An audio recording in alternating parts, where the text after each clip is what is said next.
Hello guys, itur ko kayo dito sa 3 kilometer na tulay guys dito sa Panay Island.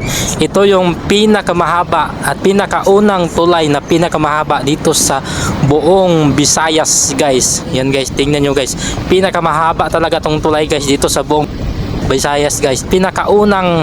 Pinakamahabang tulay dito sa Visayas guys.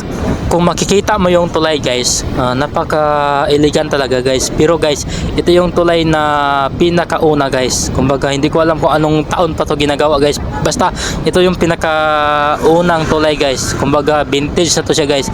Kaya yung datingan niya guys parang kumbaga karaan pa talaga guys. Kasi yung bago kasi ngayon, basta magaganda na yung mga bagong tulay ngayon guys. Hindi kagaya nito. Pero kahit papaano guys, masasabi pa rin natin na ito yung pinakamatibay tulay guys, kasi sa dami-daming mga lindol na dumaan, bagyo, pero yan guys, hindi talaga siya nasira guys. Tingnan nyo naman guys, oh, napakaganda talaga guys, maganda pa rin kahit papaano.